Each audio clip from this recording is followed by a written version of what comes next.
He just glanced downstairs, but didn't expect to see a murder. He trembled as he took out his phone to call the police, but the living room lights suddenly turned on. It was his wife, who had gotten up to get a drink of water. Realizing he was about to be exposed, he quickly rushed forward to turn off the light, but it was too late. The murderer had already noticed him. To avoid scaring his family, he didn't tell his wife what he saw. After his wife returned to the room, he cautiously crawled back to the balcony to make sure the murderer hadn't seen him, but unexpectedly, he locked eyes with the murderer. Realizing he had been exposed, he quickly grabbed his phone to call the police, but the phone's battery was nowhere to be found, so he had to lie down and search everywhere. At that moment, he noticed the murderer was counting the floors, then started walking toward his building. Realizing the danger, he quickly got up and locked all the doors, then pressed himself against the door, listening to the murderer's footsteps. But as time passed, he never heard the murderer's approach. Could it be that the murderer didn't spot him? So he bravely opened the door to check, but the next second,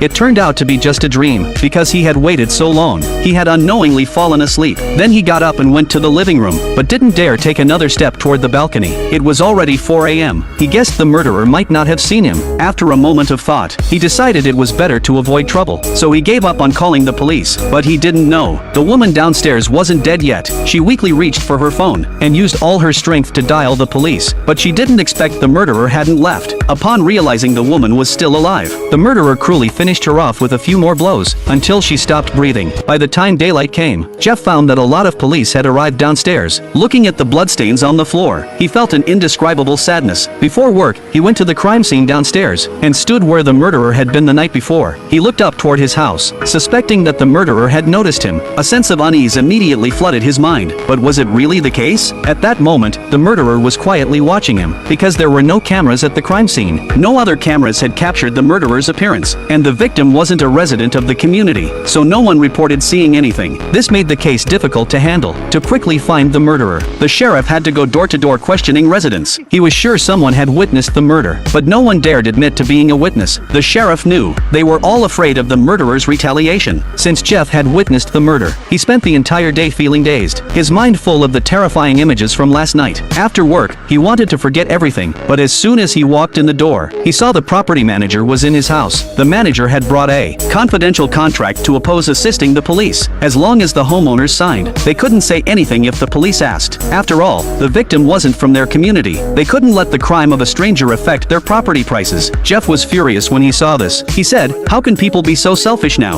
For the sake of their own benefit, they'd rather do something that goes against their conscience. What's the difference between not calling the police when seeing the murderer and being a murderer themselves?" 그럼 뭐 당신 살인범 봤으면은 신고할 거야? 신고하지, 당연히.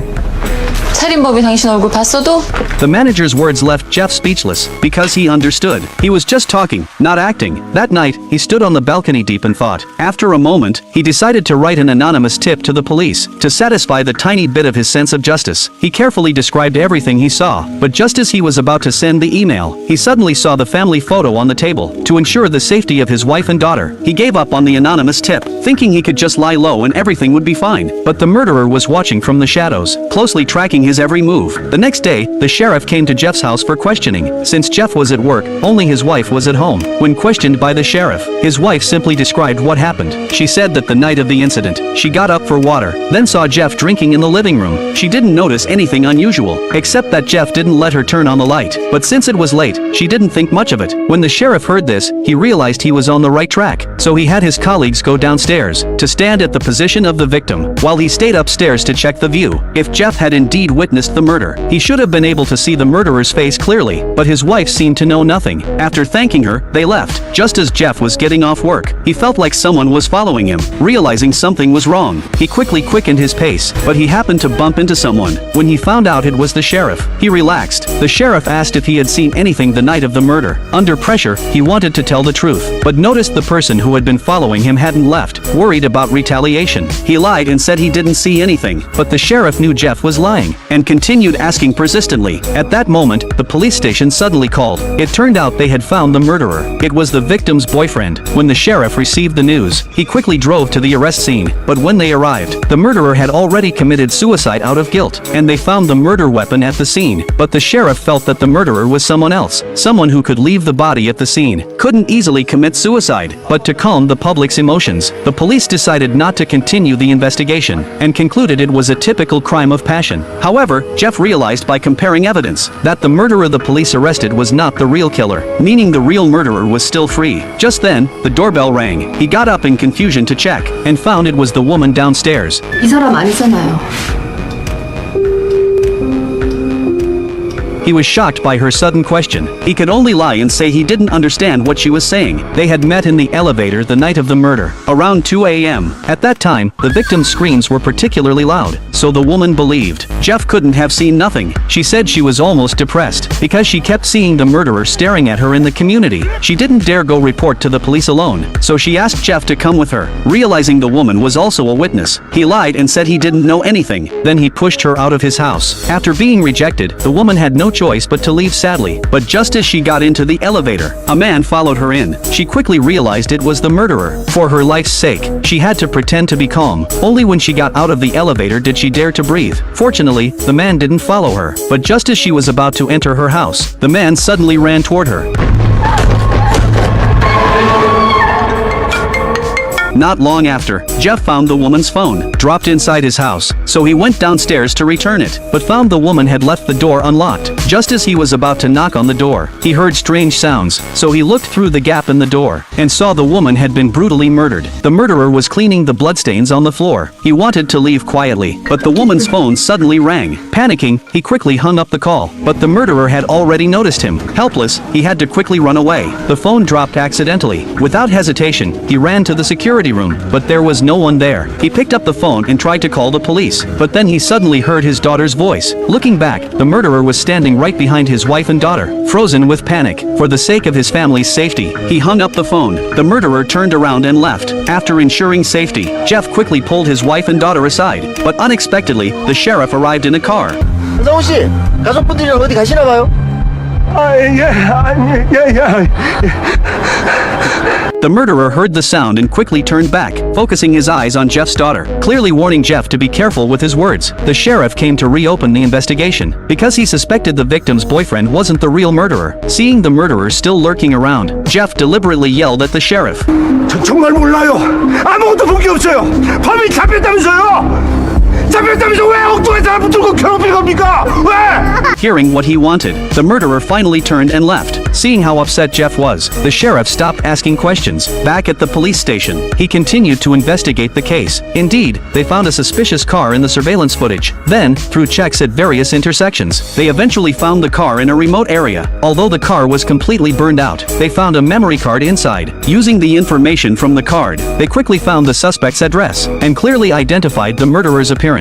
But without evidence, they couldn't arrest him. To overturn the case, they needed a witness to cooperate. Helpless, the sheriff had to bring the murderer's photo back to Jeff, hoping Jeff could help with identifying the murderer. They had already located the suspect's address. If Jeff could confirm, the police could immediately arrest the murderer. But cowardly Jeff still pretended to know nothing and refused to cooperate, worried about retaliation against his family. At this point, the police received bad news. Another person in the community had been murdered, and the victim was also a witness to the original murder. Seeing this, Jeff was struck dumb with fear. He finally realized the murderer had only temporarily spared him. Sooner or later, he and his family would become targets. So he decided to cooperate with the police to capture the real murderer. He even revealed the murder of the woman downstairs. Then he explained everything to his wife. Fortunately, his wife was understanding. She didn't complain about his cowardice. Before leaving, Jeff warned his wife to make sure to lock all doors and windows and not open the door for anyone. Then he went to the police station to identify the murderer. With his identification, the police quickly began the arrest operation, but when they arrived at the murderer's residence, they found the murderer had been prepared and successfully escaped after detonating a homemade bomb. When Jeff found out the murderer had escaped, he panicked completely. He knew the murderer would definitely retaliate, so he quickly called his wife and warned her not to open the door to anyone. Just after they hung up, the doorbell rang. His wife remembered his warning and didn't rush to open the door. Instead, she cautiously asked who it was. The person claimed to be a police officer, sent by the police station to protect her, but the wife still had some doubts. She asked the person to show his face and ID to confirm his identity. After confirming his identity, she cautiously opened the door. Fortunately, it was really a police officer, but as they were talking, the murderer suddenly charged in and easily knocked out the officer with a hammer. Seeing this, the woman rushed into the room, locked the door, then hid her young daughter daughter in the wardrobe. She told her daughter, no matter what happened, not to come out. After securing her daughter, she tried to use her vanity table to block the door, but it was no match for the murderer. Helpless, she had to fight back desperately, but how could she ever beat the murderer? With just a few blows, she was knocked to the ground. Seeing her life almost over, the daughter suddenly rushed out. As the murderer tried to grab the daughter, the woman desperately grabbed his leg, but the murderer pushed her to the ground and beat her. Meanwhile, the daughter ran out of the house, but the murderer would never let her go. Seeing this, the woman picked up the hammer and struck the murderer's leg. When he fell to the ground, she struck again, then quickly ran out of the house, and found her daughter at the stairwell, but the murderer quickly came after them. Unable to wait for the elevator, they had no choice but to escape down the stairs. Mother and daughter screamed desperately, but no one dared to come to their aid. Soon, the murderer caught up with them. Just as they were about to lose all hope, two movers came out of the elevator, which stopped the murderer from attacking. Seeing so many witnesses around, the murderer finally gave up, but as soon as he left, Jeff rushed back. Seeing that his wife and daughter had nearly been killed, he was filled with rage. He knew if he stayed cowardly, he couldn't protect his family, so he decided to confront the murderer. He chased after the direction the murderer had fled. Knowing the murderer would fight to the death, he ran to the back mountain, but he was no longer afraid of anything. He angrily chased up the mountain. Unable to find the murderer, he cursed loudly. Unexpectedly, the murderer suddenly attacked from behind. Fortunately, Jeff reacted quickly, and the two immediately engaged in a fierce struggle. After a few rounds, Jeff was knocked to the ground, but he was determined to fight to the death. Even if he wasn't a match, he would give everything.